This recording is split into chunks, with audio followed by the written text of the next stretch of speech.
Welcome to the Truth Serum Football with your hosts, Joey, Jeff, and Jordan. The guys who bring you fantasy football advice so good, when you win your league, it'll feel like you cheated. What's up, everybody? Welcome back to the Truth Serum. Hell yeah. What are we doing today, Jordan? Baby, today we are finishing up these running back rankings, ranking 13 through 24.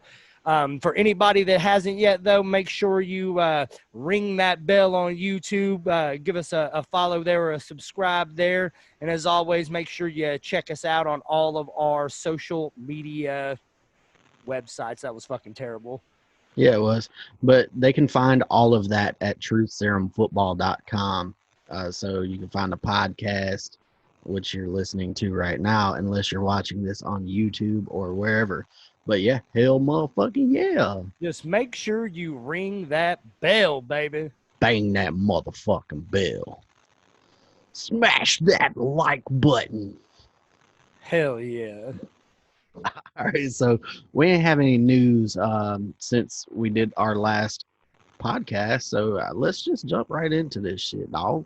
Hell yeah. So we are on running back number 13. So we did our first 12 last episode. Just as a quick recap, we got McCaffrey, Barkley, Elliott, Kamara, Cook, Mixon, Jacobs, Drake, Derrick Henry, Nick Chubb, Austin Eckler. Who is at 13? Joey Fickle.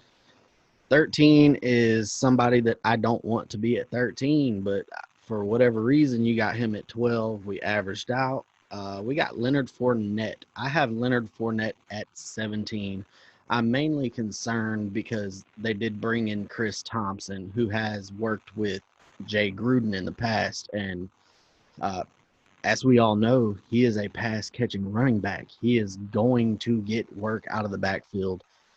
That ultimately caps Leonard Fournette's upside here. Now, Leonard Fournette is due some touchdown regression.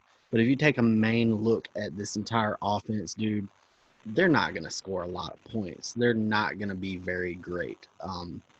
He had the most rushes inside the 5 last for their specific team. He carried the ball every single time there was a rush inside the 5 last year. And he scored, 3 touchdowns? He couldn't punch it in. He's due some touchdown regression. I'm still not confident because of Chris Thompson coming over, and we know that he's going to limit that upside that we saw last year with the reception. So I do have him down at 17 because of that reason. Yeah, absolutely. So I definitely have him a little bit higher than you, but I pretty much think you hit the nail on the head, man. I think, you probably won't see another 1,500-yard all-purpose yard season from Leonard Fournette this season. I do agree with you. I think the touchdowns will come up, but the Chris Thompson thing definitely concerns me. The other thing is, man, the Jaguars pretty much did everything they could to get Leonard Fournette out of Jacksonville, short of cutting him in the offseason. He's still there. I don't think he'll be there in 2021. So I think they're going to run that dude until the wheels fall off. So I like Fournette just from a pure volume standpoint, but I think he definitely has limited upside this season. Yeah, there you go. So at 14, we got our first rookie, Clyde Edwards-Helaire. Talk to me about him. Clyde Edwards-Helaire. So I think he is kind of the darling of the fantasy world right now. Obviously, he landed in the perfect situation. The Kansas City Chiefs just churn out running back ones, man. Jamal Charles, Sharkhandrick West, Nile Davis, Spencer Ware, Kareem Hunt. Man, anytime anybody starting for the Kansas City Chiefs, set that shit and forget it. Unless if it's Damian Williams. But with that being said, I think Damian Williams is still there, and I want to temper expectations on Edwards-Helaire at least for the first, 4 to 8 weeks of the season. Obviously, with limited offseason programs and such with COVID and everything, I think it might take him a little bit longer to get going. I think they might lean on Damian Williams a little more to start the year. But come that second half of the season, baby, he is locked and loaded as a top 5 running back, in my opinion. Yes, and that right there, what you just said, is the only reason I have him all the way down at 12. Let's just assume that He knows the offense. And there is no such thing as Damian Williams. Let's say Damian Williams breaks his leg right now.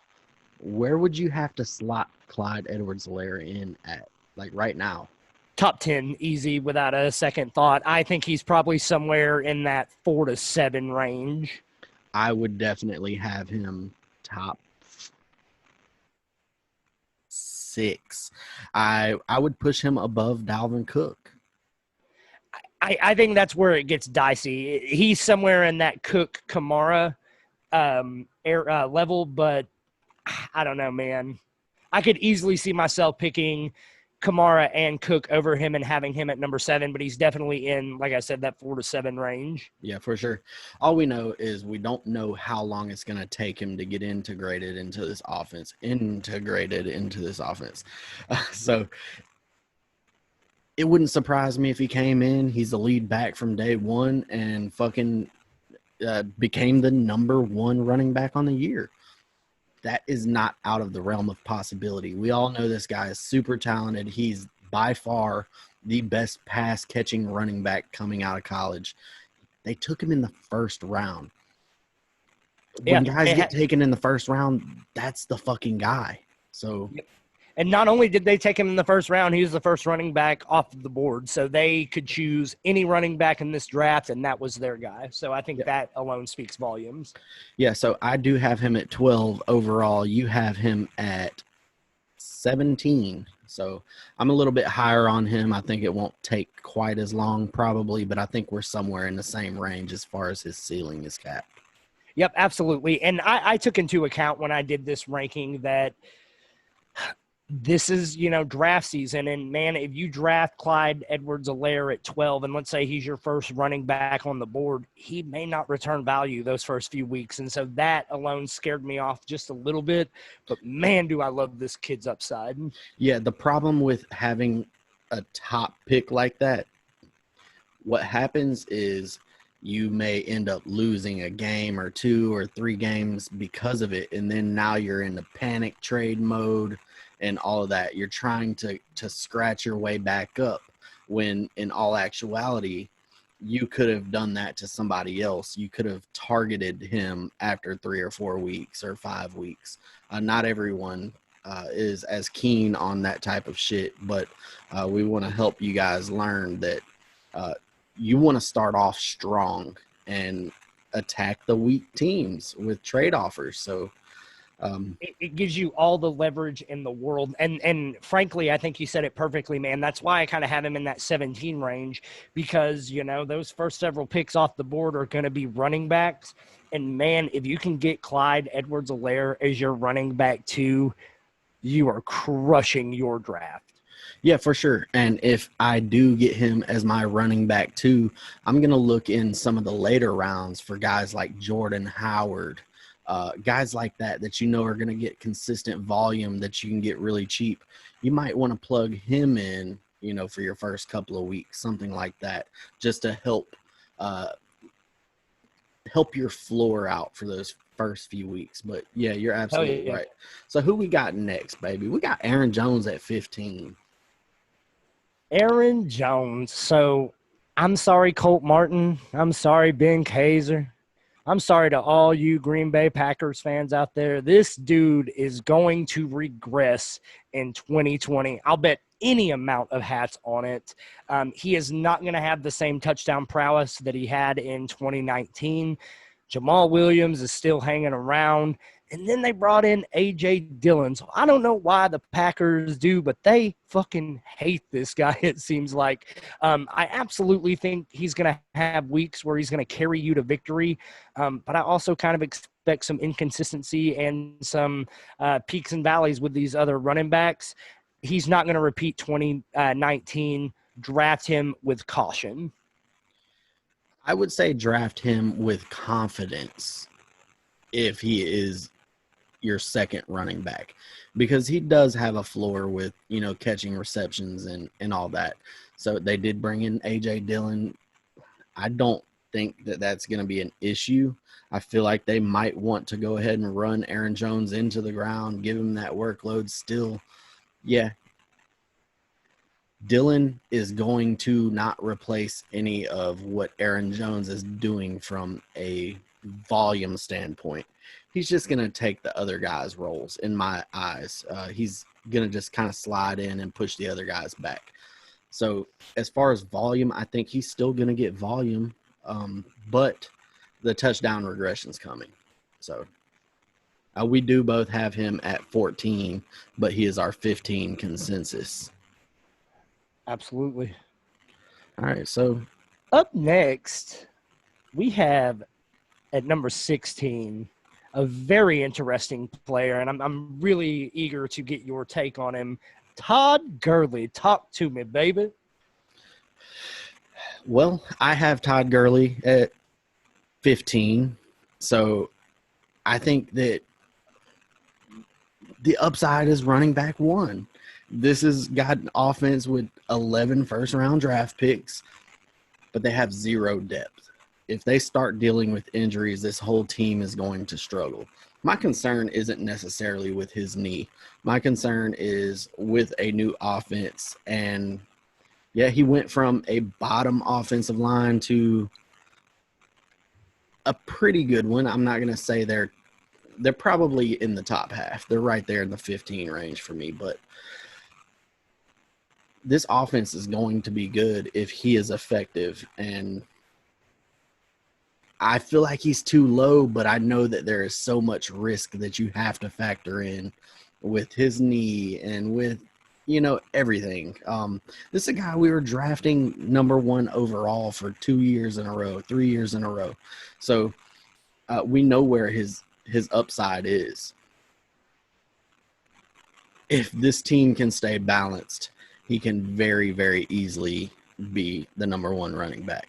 So I'm just tempering my expectations with these early running backs while I'm doing my drafting, because I do like to be, safe in the beginning. Yeah.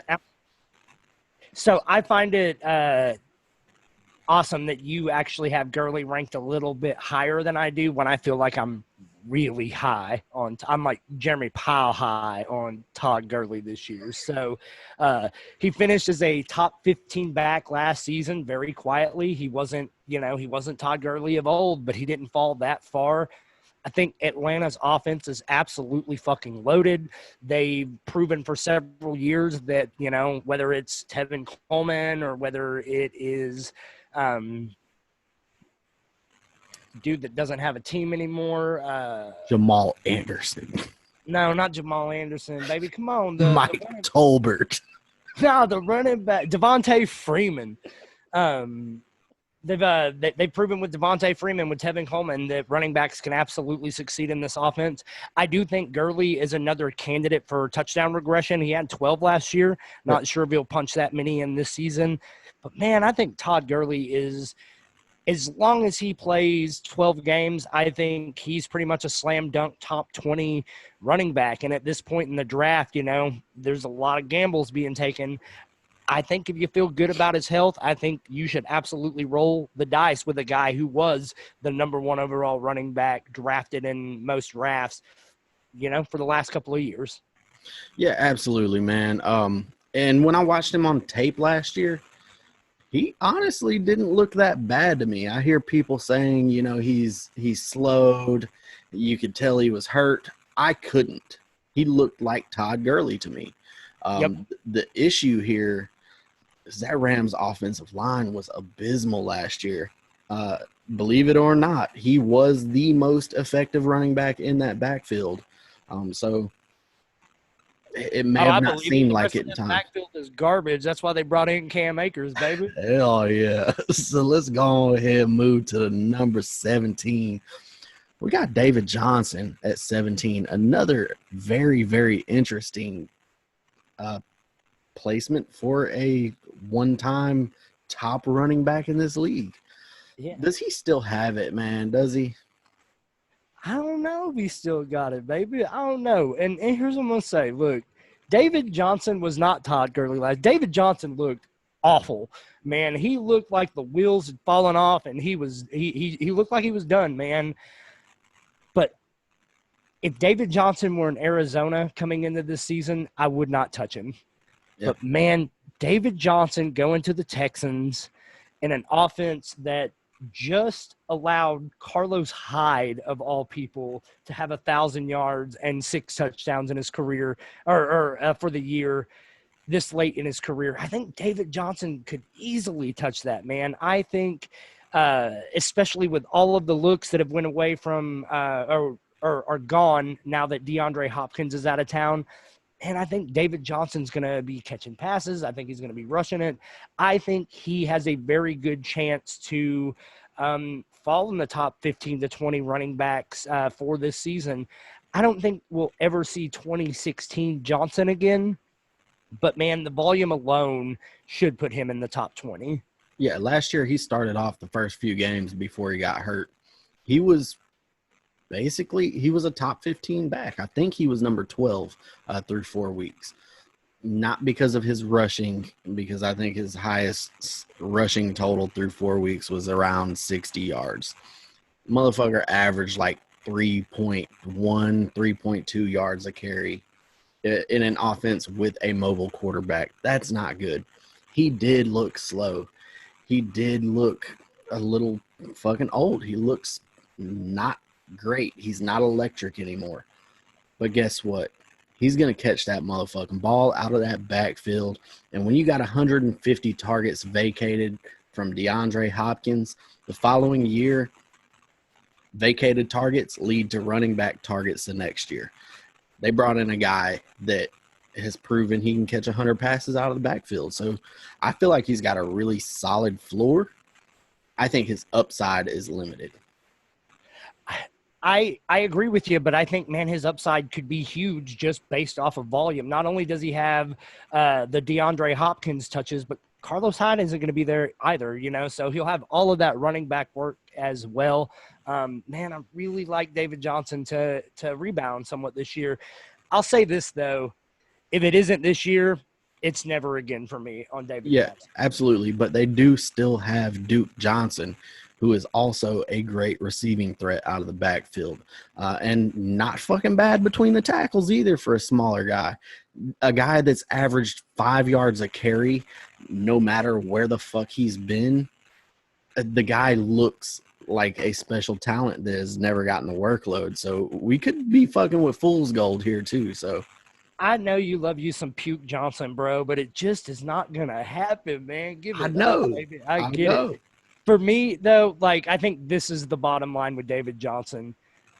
Bill O'Brien looked like the biggest idiot in the world in this offseason. Mm-hmm. The only chance that man has of salvaging anything is if David Johnson returns somewhat to form of his 2016 self.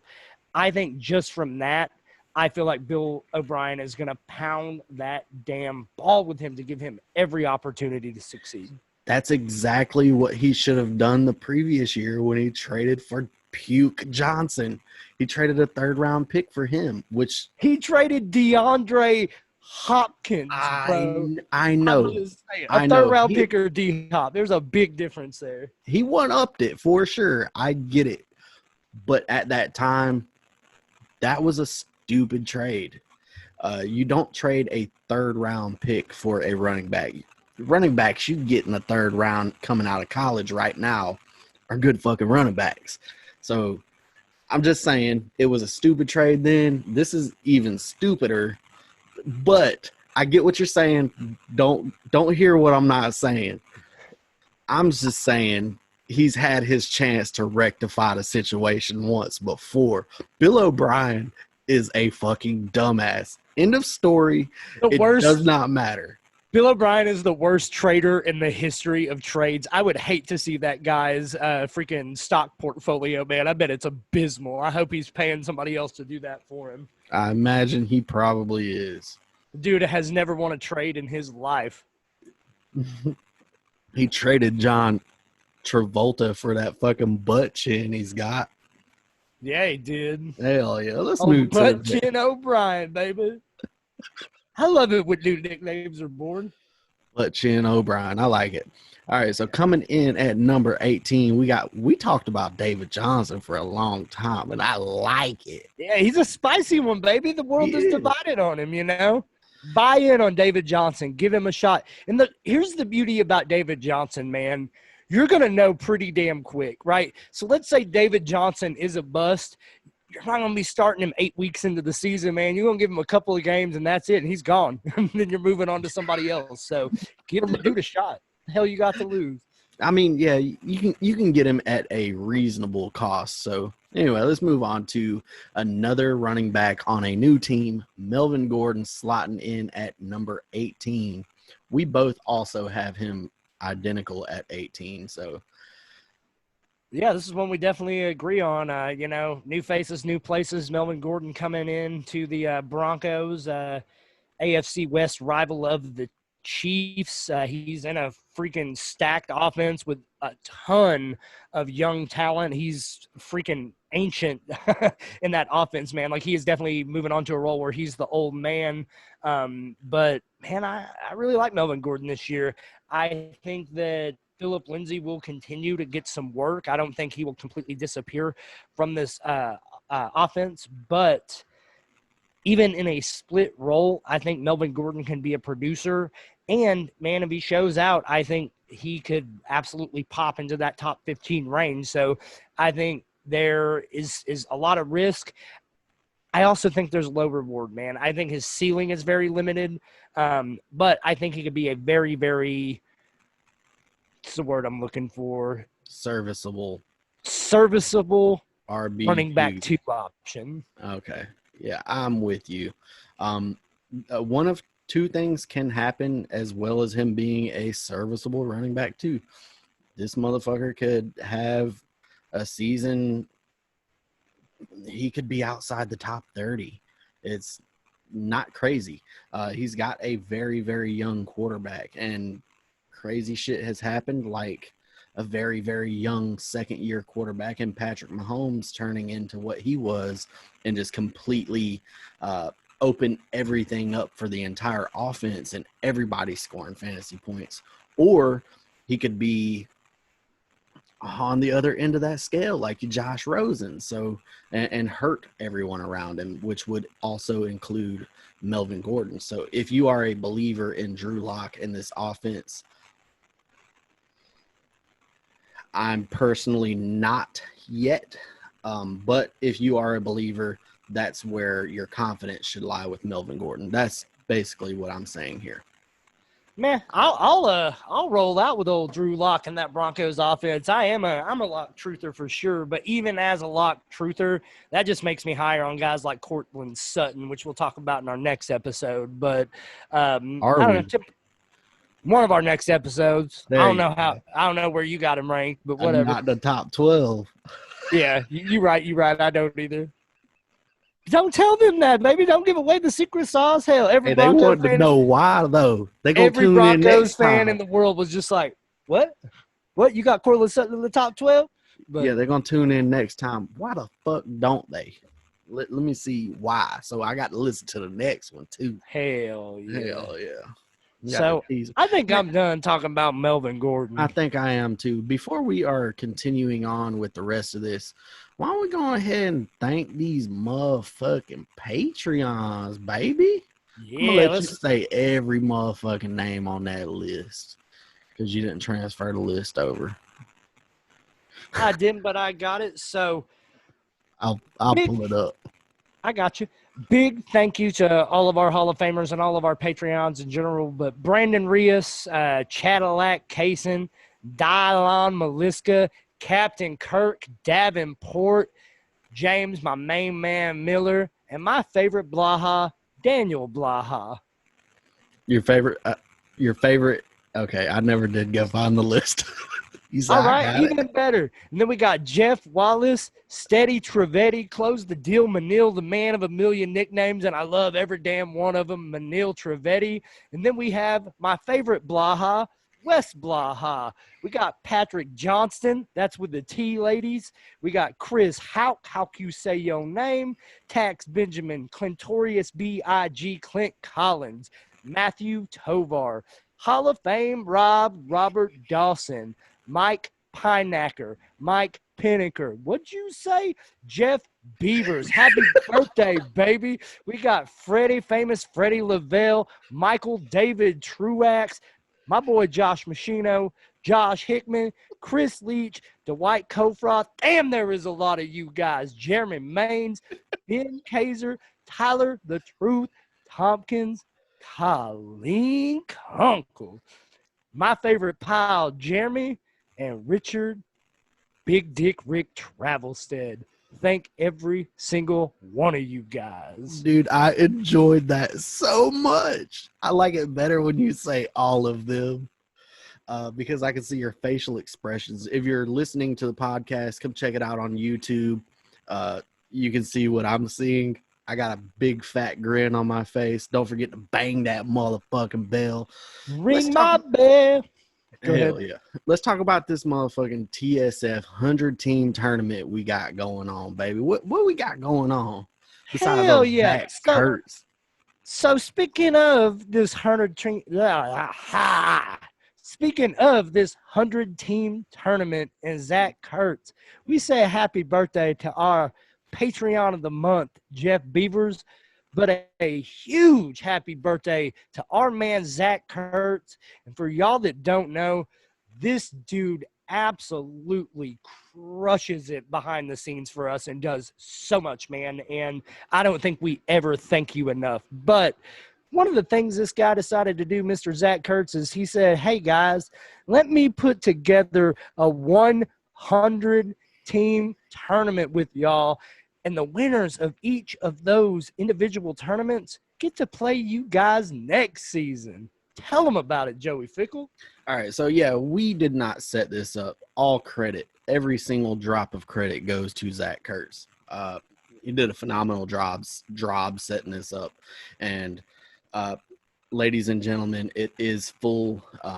Maybe if it's a success, we'll start another one next year, and then we'll keep rotating this in and out, and we'll always play in the second league. The winners of each league, there are 10 team leagues. Each of them will receive a fantasy football championship ring and advance to the next round, in which will turn into a 12-team league in which they face off against us. The winner of that league will get something super fucking badass, I assure you. Autographed helmet, autographed jersey of a fucking Hall of Famer, something dope, I assure you. What did we give away in last year's fan league, Joey? We gave away a full-size, authentic Eddie George custom amp helmet. It was super dope. So, and if y'all have never seen that, check out our website, trueserumfootball.com, and check out that picture of our winner, Ryan Lee Miller, posing with that helmet.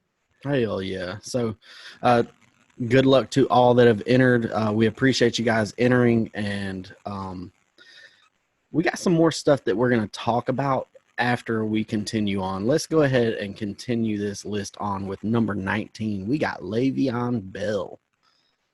Yeah, man, and just continuing the theme of running backs who were the number one overall running back or in that discussion being, down here in this second tier range. And at this point, really the bottom of the RB2 range. And man, I think you're quite a bit higher on Le'Veon Bell. Maybe not quite a bit, but a little bit higher on Le'Veon Bell this season than I am. To me, he just didn't look the same. He's going to receive a ton of volume. But, man, I think he has very limited upside, and I don't think we'll ever see the Le'Veon Bell of old again. Yeah, I 100% agree. What I don't understand completely about why you have him as low as you do at number 22. We're not even that far off. I got him at 20. Okay, so volume's going to be there. He's going to get all of the work out of the backfield. My case has been stated. That's it. Let's move on. Let's do it. He's boring. I was done talking about Le'Veon Bell in 2019, baby. It's 20. All right, so who we got at number 20? Number 20 is Chris Carson. Chris Carson is a guy that I have at 18. You have him at 24. Is your concern with the injuries Talk to me a little bit about why you have him as low as the last RB2 off the board. Man, and it was hard for me to even put him this high, to be honest. Like, I love Chris Carson. That kid is a stud, 7th round still, and has been a badass when he's on. He gave up a little bit of work to Penny last year when Penny was healthy, but Penny is just as durable as he is. So, like, I just don't trust either of these two guys having any kind of consistency with staying healthy and being on the damn field. And the best ability is availability. If he's healthy, he's a stud. Health's a huge concern. Fractured his hip last season. Doesn't sound like something that is that easy to come off of. I don't really like Chris Carson this year. He's still nursing that hip as of right now, but I'm thinking Rashad Penny's also going to probably start out on the PUP list. So Yep. I'm not going to say they're going to rush him back, because I think that the team does ultimately want his health, number one. So to me, man, it's volume, and on a team that is going to move the ball. I don't expect him to miss games, but if he does, I don't expect it to be many. If he plays 13 games, he's very easily my number 18 running back. Well, and I got to fight you on that, because maybe he plays 13 games, but I could easily see him playing 13 games and in 4 of those him have some kind of injury concern that limits his ability. So, Yeah. To me, there's too many red flags for me to want to draft him. Yeah, for sure. If we get closer to the season and all systems are go, are you going to slide him up a little bit? Or Absolutely, because I love his ability. I do. I love his ability, but just too big of an injury concern for me.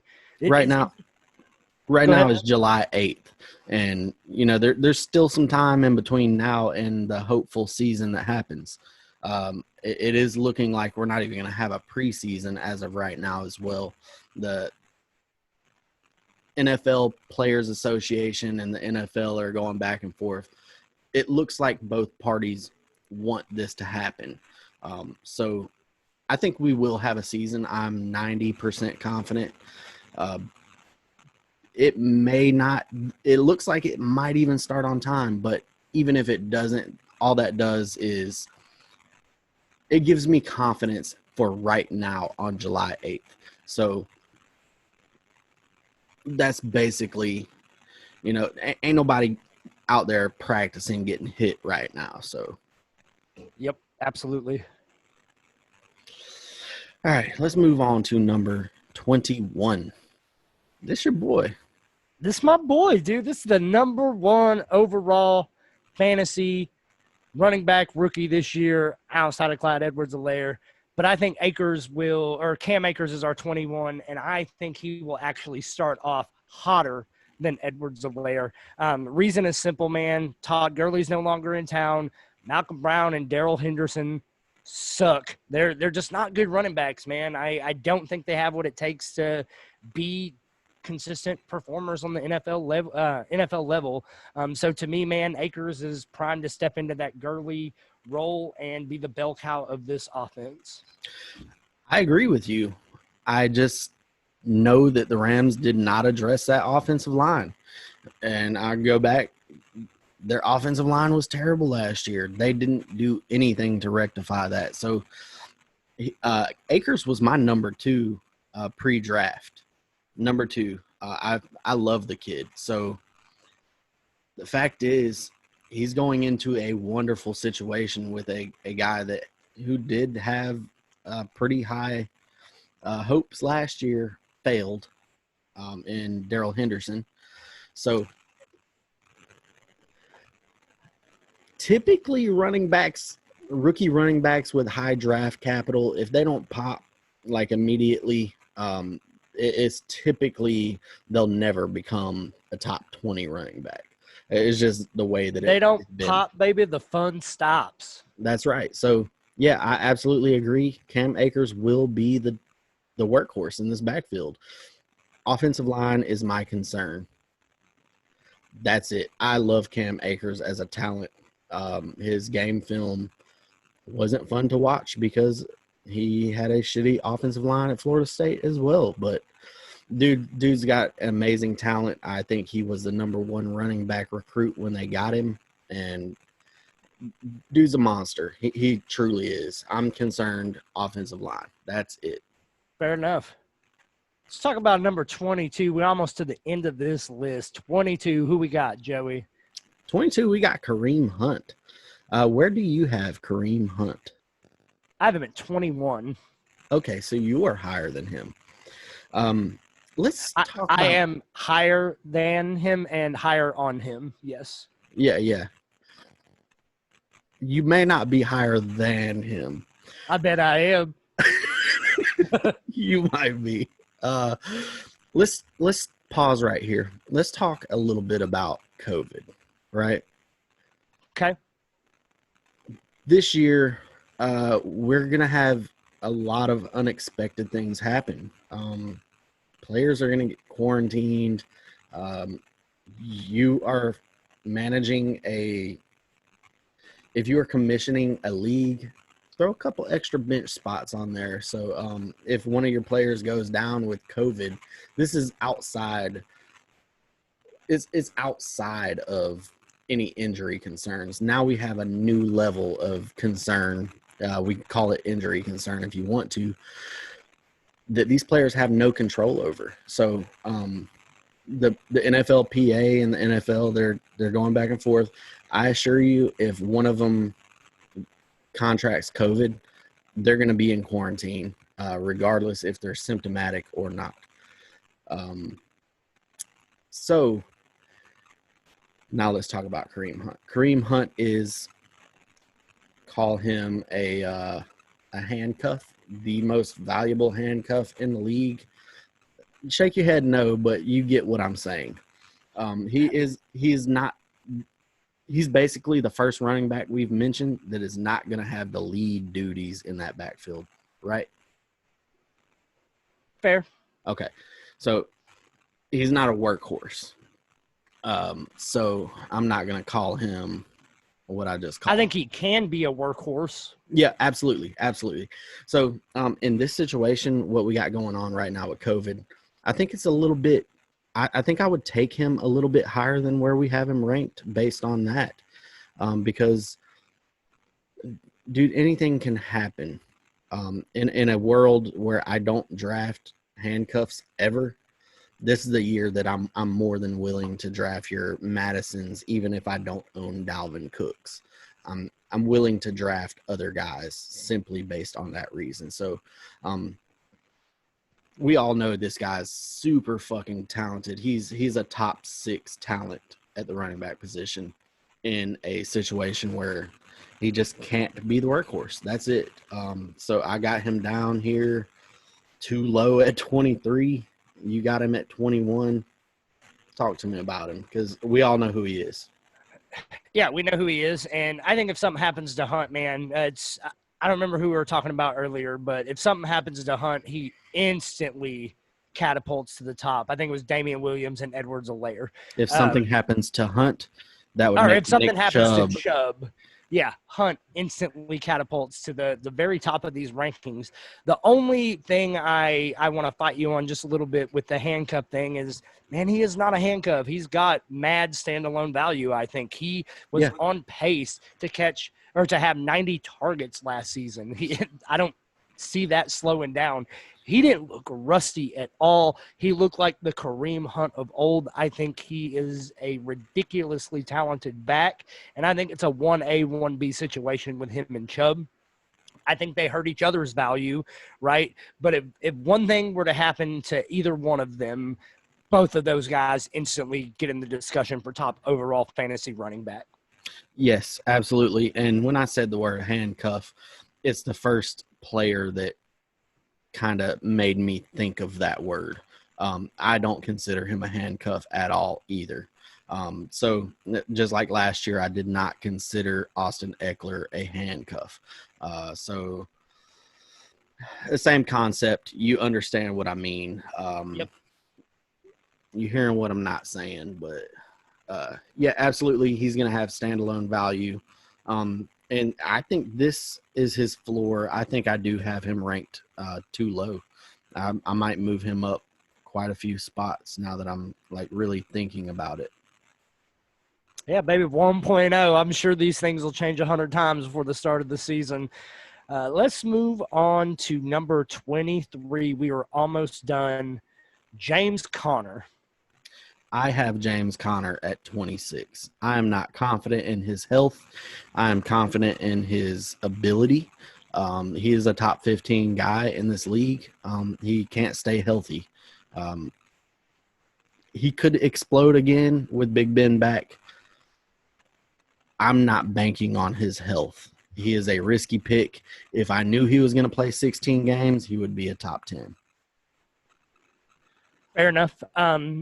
I don't have as many concerns about Connor's health. I mean, I have concerns, obviously, but I also think it's too early to label him as the injury guy, like a Chris Carson, right? With that being said, James Conner at his best is a top 10 fantasy running back, period. So the upside is there, the ability's there. But I think with all the Steelers, man, not only do they have injury risks, but the bigger injury risk is, does Big Ben have injury risk, right? So when Big Ben is in that offense, it is dynamic. It is awesome. It's one of the best in the league, man. But at this stage in his career, I don't trust Big Ben to put together a full season. And with that, that means we got to rely on guys like Hodges and Rudolph, who showed last year they're not going to get it done. So that's my biggest concern for Connor. I want to rank him higher, but I am just too concerned with not only his health, but Big Ben's health. Yeah, absolutely. Rounding out the running back twos, we got Mark Ingram. And I kind of feel like this is too low as well. This is the range of, man, this guy's too low. But that's what it is. You can't have them all as running back twos. So Mark Ingram is in a very, very prolific offense in which he benefits from a rushing quarterback, guy that we have never seen rush for 1,200 yards before in 15 games. Mark Ingram is going to come out a beast. They did draft Dobbins. It limits his upside. I think Mark Ingram was a top 10 back last year, if I'm not mistaken. Maybe number 13. I feel like he's been in that 10 to 15 range or higher for years, though. Like, he's been very consistent with that. Yeah. He's grown another year. Now he is 30 plus. So it's time to start replacing him. I think Dobbins is going to be a huge fucking steal late in the season. He fits that offense as well, really, really well. Mark Ingram is a guy I want to draft early and then trade him and a piece for somebody like Clyde Edwards-Helaire at week 5. We were talking about Clyde Edwards-Helaire earlier and how you might have to temper expectations for the beginning of the season. Man, if you can pair up as your running back 2 and 3, Edwards-Helaire and Mark Ingram. I want to say Derrick Henry for some reason, and Mark Ingram, but you pair those two up, and that's perfect. You've probably got a top 10 receiver for the first 6 weeks, and then you got Edwards-Helaire the rest of the way. So I don't have much to add on Ingram. I think you kind of hit the nail on the head. I think he has shown that he can produce in systems where there are 2 running backs who produce at a high clip. So that scares me off less. But I do think the upside is limited. Yeah, for sure. Let's go ahead and finish off with talking about a few things that we need to talk to you guys about. And then we'll come back and basically give you all the way up to number 30. We won't really talk about those guys, but we'll let you know where we got. So let's talk about some Truth Serum basketball. Any of you guys out there Truth Serum round ball? Round ball, yeah. So we have started a new group on Facebook. We got a Twitter as well. I'm obviously not managing this shit because fuck a round ball, but I know some of you like round ball. Fuck a round ball. Fuck a round ball. Give me that. I could be a starter in that league, the fuck around ball league. Yeah, I'll fuck around, baby. Yeah, but so you can find that, Truth Serum Basketball. You can find it on Instagram. You can find it on Twitter, and you can find it on Facebook for sure. I'm not sure about Instagram yet, We'll but it'll get there if come. it ain't It'll there. come. Um, That will. That's what she said. yeah, oh yeah, it is. Uh, there's one more note on here. Where did it go? Did you Real delete it? quick on the TSF. I'm sorry, not the TSF. On the TSB, baby, the Truth Serum Basketball. Joey ain't a round ball fan. I am a round ball fan, and I cannot fucking wait for this. I can't wait to start talking about my boy Luka Doncic, some people like Giannis Antetokounmpo, baby. Let's fucking go. That's all I got to say about that. Well, what else we got to say? I see you deleted these notes over here a few minutes ago. We got one more thing to mention. What was it? I don't remember, but we'll talk about it next time, baby. Let's just move on. All right, cool. We can do that.